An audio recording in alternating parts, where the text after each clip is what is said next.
ಮತ್ತೊಂದು ಕಾರ್ಯಾಚರಣೆಗೆ ಜಿಬಿಎ ಇಳಿದಿದೆ. ಫುಟ್ಪಾತ್ ಬಿಡಾಡಿ ವಾಹನದ ಬಳಿಕ ಈಗ ಮತ್ತೊಂದು ಆಪರೇಷನ್ ಶುರು ಮಾಡಲಾಗಿದೆ.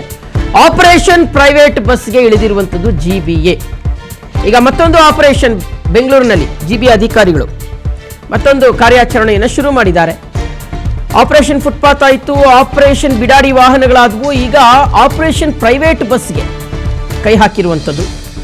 ಬೆಂಗಳೂರಿನಲ್ಲಿ ಟ್ರಾಫಿಕ್ ಅನ್ನು ತಪ್ಪಿಸಲು ಈಗ ಮತ್ತೊಂದು ಕ್ರಮಕ್ಕೆ ಜಿಬಿಎ ಮುಂದಾಗ್ತಾ ಇದೆ. ಹಾಗಾದ್ರೆ ಏನದು ನೋಡಿ. ಈಗ ಇಷ್ಟು ದಿನಗಳ ಕಾಲ ಆಪರೇಷನ್ ಫುಟ್ಪಾತ್, ಸೊ ಅಂಗಡಿ ಮುಂಗಟ್ಟುಗಳನ್ನು ಫುಟ್ಪಾತ್ಗಳೆಲ್ಲ ಹಾಕ್ಕೊಂಡು ಪಾದಚಾರಿ ಮಾರ್ಗಗಳನ್ನು ಒತ್ತುವರಿ ಮಾಡ್ಕೊಂಡಿದ್ದಂಥವರಿಗೆ ಬಿಸಿ ಮುಟ್ಟಿಸಿದ್ದಾಯಿತು.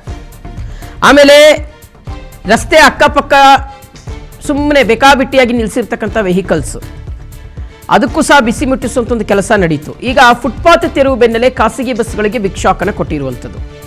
ಖಾಸಗಿ ಬಸ್ಗಳ ವಿರುದ್ಧ ಕಠಿಣ ಕ್ರಮಕ್ಕೆ ಜಿಬಿಎ ಸಜ್ಜಾಗಿದೆ. ಟ್ರಾಫಿಕ್ನ ಸಿಗ್ನಲ್ಗಳಲ್ಲಿ ಅಡ್ಡಾದಿಡ್ಡಿಯಾಗಿ ಬಸ್ಸನ್ನು ಏನಾದರೂ ನಿಲ್ಲಿಸಿದ್ರೆ ಕ್ರಮ ಕೈಗೊಳ್ಳಲಾಗುತ್ತೆ. ಸಿಗ್ನಲ್ಗಳಲ್ಲಿ ಪ್ರಯಾಣಿಕರನ್ನ ಬಸ್ಗೆ ಹತ್ತಿಸುವಂತಿಲ್ಲ, ಸಿಗ್ನಲ್ಗಳಲ್ಲಿ ಬಸ್ನಿಂದ ಪ್ರಯಾಣಿಕರನ್ನ ಇಳಿಸುವಂತಿಲ್ಲ. ನಿರ್ದಿಷ್ಟವಾಗಿ ಎಲ್ಲಿ ಬಸ್ ಸ್ಟ್ಯಾಂಡ್ ಇದೆಯೋ ಅಲ್ಲೇ ನಿಲ್ಲಿಸಬೇಕು.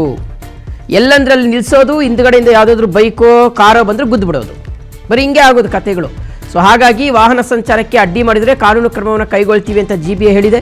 ಸಾರಿಗೆ ಇಲಾಖೆಯ ಜಂಟಿ ಕಾರ್ಯಾಚರಣೆ ಮಾಡಿರುವಂಥದ್ದು. ಸೊ ಆ ಮೂಲಕ ಇನ್ನು ಮುಂದೆ ಎಲ್ಲಂದ್ರಲ್ಲಿ ಇಳಿಸಂಗಿಲ್ಲ, ಎಲ್ಲಂದ್ರಲ್ಲಿ ಹತ್ಸ್ಕೊಳ್ಳಂಗಿಲ್ಲ, ಸಿಗ್ನಲ್ಗಳಲ್ಲಿ ದಿಢೀರಂತ ನಿಲ್ಲಿಸ್ಬಿಡೋದು, ಹಿಂದ್ಗಡೆಯಿಂದ ಬರ್ತಾ ಇರ್ತಕ್ಕಂಥ ವೆಹಿಕಲ್ಸ್ಗೆ ಗೊತ್ತೇ ಆಗಲ್ಲ, ಒಂದು ಸೈನು ಕೊಡಲ್ಲ ಇವರು.